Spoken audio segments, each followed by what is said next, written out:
Hi, hello! Isang magandang umaga, tanghali, hapon, gabi sa inyong lahat. Tayo po muli ay tutunghay ng ating pagbasa para sa araw ng Martes, September 3, 2024.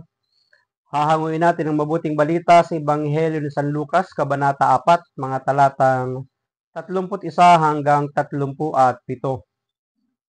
Noong panahong iyon, nagpunta si Jesus sa Capernaum, Galilea. Nagturo siya sa mga tao ng araw ng pamamahinga at nagtaka sila sa kanyang pagtuturo, sapagkat may kapangyarihan kung siya'y magsalita. Naroon sa sinagoga ang isang lalaking inaalihan ng demonyo o isang masamang espiritu. Sumigaw siya ng malakas, "Ano ang pakialam mo sa amin, Jesus sa taga Nazaret? Naparito ka ba upang puksain kami? Alam ko kung sino ka, ikaw ang banal ng Diyos."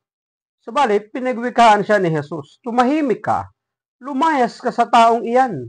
At sa harapan ng lahat, ang tao'y inilugmok ng demonyo at iniwan ng hindi man lamang sinaktan.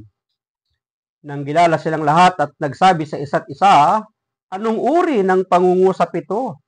Makapangyarihan at mabisa." Pinalalayas niya ang masasamang espiritu at sumusunod naman sila. At kumalat ang balita tungkol kay Jesus sa buong lupaing iyon. Pagpalain ng Diyos ang pagkabasa ng kanyang mabuting balita. Ang refleksyon or pagsasadiwa ay hahanguin natin sa Aklat ng Simbahay taong 2024. Alam ko kung sino ka, ikaw ang banal ng Diyos.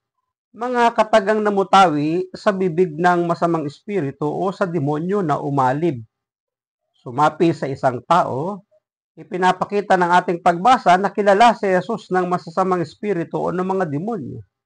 Kahit ng masamang espiritu ay nakikilala ang kapangyarihan ni Jesus.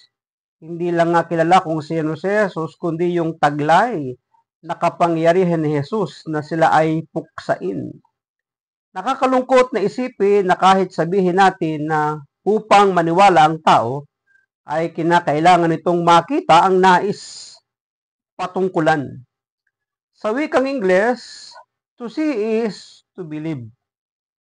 Ngunit kahit na nakikita na nila ang kapangyarihan at autoridad ni Jesus sa pagpapalayas ng demonyo, ay patuloy pa rin ang kanilang pagdududa. Iniuugnay pa nila ito madalas na nagmumula ang kapangyarihan ni Jesus sa dilim, kay Beelzebul, sa demonyo o kay Satanas. Hindi nila pinaniniwalaan yung kapamahalaan ni Jesus laban sa masamang espiritu o laban sa demonyo, yung kanyang kapangyarihan o yung kanyang authority. Hanggang saan ba tayo mamumulat na hindi sa lahat ng oras ay nasusukat at nagiging batayan ang pananaw upang magpatunay ng mga bagay.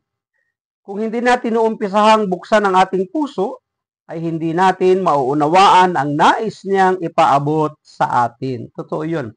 Kailangan maging bukas ang ating puso, isip at kalooban para maabot natin yung pahayag, yung mga aral salita na gustong ipahiwatig, ipaabot ng ating Diyos. Hinahamon tayo na huwag manatili sa batayan ng tao, kundi iugnay natin ang ating sarili sa batayan ng Diyos.